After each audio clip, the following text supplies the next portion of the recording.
باللہ من الشیطان الرجیم بسم اللہ الرحمن الرحیم۔ مولا کائنات حضرت امیر المومنین علی ابن ابی طالب علیہ الصلوۃ والسلام کے مجموعہ کلام نہج البلاغہ کے دوسرے باب میں 53 نمبر فرمان پر عہد نامے کا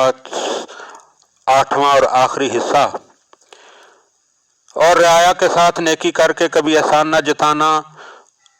اور جو ان کے ساتھ حسن سلوک کرنا اسے زیادہ نہ سمجھنا، اور ان سے وعدہ کر کے بعد میں وعدہ خلافی نہ کرنا، کیونکہ احسان جتانا نیکی کو عکارت کر دیتا ہے، اور اپنی بھلائی کو زیادہ خیال کرنا حق کی روشنی کو ختم کر دیتا ہے، اور وعدہ خلافی سے اللہ بھی ناراض ہوتا ہے اور بندے بھی۔ چنانچہ اللہ سبحانہ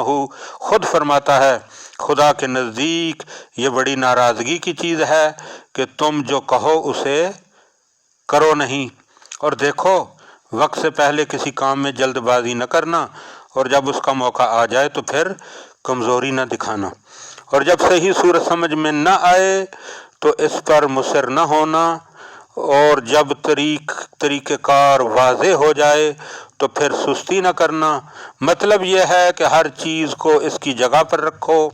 اور ہر کام کو اس کے موقع پر انجام دو، اور دیکھو جن چیزوں میں سب لوگوں کا حق برابر ہوتا ہے اسے اپنے لیے مخصوص نہ کر لینا، اور قابل لحاظ حقوق سے غفلت نہ برتنا جو نظروں کے سامنے نمایاں ہوں، کیونکہ دوسروں کے لیے یہ ذمہ داری تم پر عائد ہوتی ہے، اور مستقبل قریب میں تمام معاملات پر سے پردہ ہٹا دیا جائے گا اور تم سے مظلوم کی داد خواہی کر لی جائے گی۔ دیکھو غضب کی تندی، سرکشی کے جوش، ہاتھ کی جنبش اور زبان کی تیزی پر ہمیشہ قابو رکھو، اور ان چیزوں سے بچنے کی صورت یہ ہے کہ جلد بازی سے کام نہ لو اور سزا دینے میں دیر کرو، یہاں تک کہ تمہارا غصہ کم ہو جائے اور تم اپنے اوپر قابو پا لو، اور کبھی یہ بات تم اپنے نفس میں پورے طور پر پیدا نہیں کر سکتے جب تک اللہ کی طرف اپنی بازگشت کو یاد کرتے ہوئے زیادہ سے زیادہ ان تصورات کو قائم نہ رکھو، اور تمہیں لازم ہے کہ گزشتہ زمانے کی چیزوں کو یاد رکھو، خواہ کسی عادل حکومت کا طریقہ کار ہو، یا کوئی اچھا عمل درآمد ہو، یا رسول صلی اللہ علیہ وآلہ وسلم کی کوئی حدیث ہو، یا کتاب اللہ میں درج شدہ کوئی فریضہ ہو، تو ان چیزوں کی پیروی کرو جن پر عمل کرتے ہوئے ہمیں دیکھا ہے،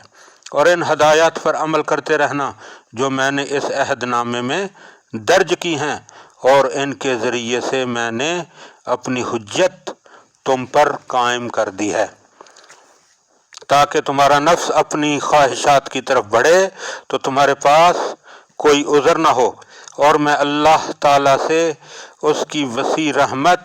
اور ہر حاجت کے پورے کرنے پر عظیم قدرت کا واسطہ دے کر اس سے سوال کرتا ہوں کہ وہ مجھے اور تمہیں اس کی توفیق بخشے جس میں اس کی رضامندی ہے کہ ہم اللہ کے سامنے اور اس کے بندوں کے سامنے ایک کھلا ہوا عذر قائم کر کے سرخرو ہوں، اور تم ساتھ ہی بندوں میں نیک نامی اور ملک میں اچھے اثرات اور اس کی نعمت میں فراوانی روز افزوں عزت کو قائم رکھیں، اور یہ کہ میرا اور تمہارا خاتمہ سعادت و شہادت پر ہو۔ انا للہ و انا الیہ راجعون۔ والسلام علی رسولہ صلی اللہ علیہ وآلہ وسلم وآلہ الطیبین الطاہرین وسلم تسلیما کثیرا کثیرا۔ یہ عہد نامہ جسے اسلام کا دستور اساسی کہا جا سکتا ہے، اس ہستی کا ترتیب دیا ہوا ہے جو قانون الہی کا سب سے بڑا واقف کار اور سب سے زیادہ اس پر عمل پیرا تھا۔ ان اوراق سے امیر المومنین علیہ السلام کے طرز جہانبانی کا جائزہ لے کر یہ فیصلہ کیا جا سکتا ہے کہ ان کے پیش نظر صرف قانون الہی کا نفاذ اور اصلاح معاشرت تھا، نہ امن عامہ میں خلل ڈالنا، نہ لوٹ کھسوٹ سے خزانوں کا منہ بھرنا، اور نہ توسیع سلطنت کے لیے جائز اور ناجائز وسائل سے آنکھ بند کر کے سعی و کوشش کرنا۔ دنیاوی حکومتیں عموماً اس طرح کا قانون بنایا کرتی ہیں جس سے زیادہ حکومت کو فائدہ پہنچے، اور ہر ایسے قانون کو بدلنے کی کوشش کیا کرتی ہیں کہ جو ان کے مفاد سے متصادم ہو اور اس کے مقصد کے لیے نقصان رساں ہو، مگر اس دستور و آئین کی ہر دفعہ مفاد عمومی کی نگہبان ہے اور نظام اجتماعی کی محافظ ہے۔ اس کے نفاذ و اجرا میں نہ خود غرضی کا لگاؤ ہے اور نہ مفاد پرستی کا شعبہ، اس لیے اس میں اللہ کے فرائض کی نگہداشت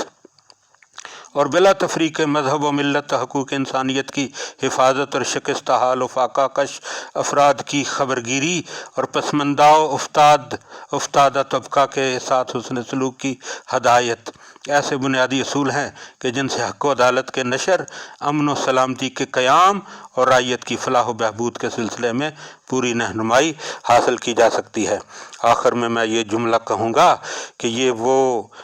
زندگانی کا منشور ہے، اسے منشور زندگانی سمجھتے ہوئے ہمیں یہ بات ذہن نشین رکھنی چاہیے کہ یہ طریقہ حکمرانی بھی ہے، اور اس طریقہ حکمرانی کو اپنے گھر سے لے کر